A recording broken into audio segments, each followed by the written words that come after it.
Sushant Singh Rajput case में कई जांच एजेंसियां ऐसी थी जिन पर ऐसे लांछन लगाए गए थे कि ये पक्ष विपक्ष देखते हुए जांच कर रही है।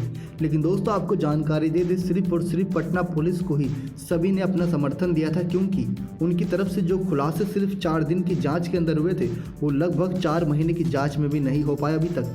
जानकारी दे दी किस प्रकार से सुशांत सिंह राजपूत केस में छानबीन करने के लिए एसपी विनय तिवारी जब मुंबई पहुंचे थे तो वहां पर उनको जबरन क्वारंटाइन कर दिया गया था। दोस्तों आपको बता दें, महाराष्ट्र मुंबई एक ऐसा राज्य बताया गया है जो कोरोना काल के बाद से सबसे ज़्यादा चपेट में आया है। वहीं पर सबसे ज़्यादा केसेस सामने आए हैं निकलकर। लेकिन दोस्तों आप भी देखिए किस प्रकार से सिर्फ एक एसपी विनय तिवारी को जबरन क्वारंटाइन कर देने से क्या इनकी केसेस की डिमांड और केसेस जो बढ़ रहे हैं वो रुक गए थे? जी नहीं दोस्तों, बल्कि दुगनी तेजी से बढ़े थे। तो ऐसे में किस प्रकार से सुशांत सिंह राजपूत केस में रोक लगाने की कोशिश की गई थी कई राजनीतिक पार्टियों और कई जाँच एजेंसियों के द्वारा, लेकिन रोक तो बिल्कुल पाए, क्योंकि जिस प्रकार से अब खुलासे हैं वो बिल्कुल भी नहीं हो रहे। कह सकते हैं कि अब सिर्फ इस बात को मान लेना ही लोगों के लिए ज़रूरी होगा कि सुशांत सिंह राजपूत की जान अपना दम घुटने की वजह से गई थी, क्योंकि अब उम्मीदें तो लोग लगा के बैठे हैं, लेकिन उनका क्या, जिसके चलते ये खुलासा हो सकता था उन्हीं को वहाँ तक तह तक पहुँचने नहीं दिया गया। यानी कि एसपी विनय तिवारी जैसे काबिल जितने भी पुलिस ऑफिसर थे पटना के, उनको उस तह तक जाने नहीं दिया केस की जहां पर से वो खुलासा कर सकते।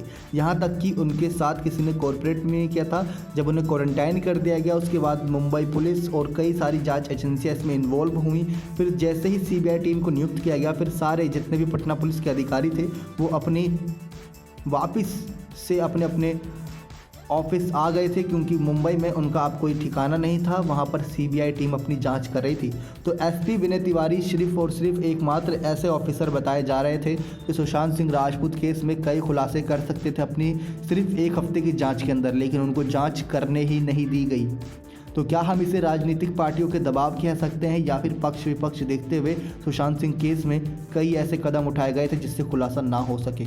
एसपी विनय तिवारी को दोस्तों आप जानते ही होंगे, सुशांत सिंह राजपूत केस में किस प्रकार से इनको नियुक्त किया गया था कि ये कुछ दिनों के लिए जांच के लिए महाराष्ट्र मुंबई जाएंगे। वहां पर 14 जून के दिन हुए हादसे को लेकर जांच करेंगे, उसके साथ सबूत इकट्ठा करेंगे और जो भी सबूत और जितने भी बयान दर्ज करेंगे वो सारे कोर्ट में सौंपेंगे पटना की।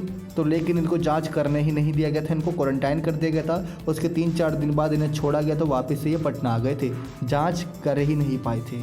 आपको क्या लगता है दोस्तों, क्या सचमुच यही वो अफसर थे जो काबिल थे सुशांत सिंह केस की जांच के लिए? बाकी सब तो सिर्फ दिखावा कर रहे हैं। अगर हाँ तो कमेंट करिएगा।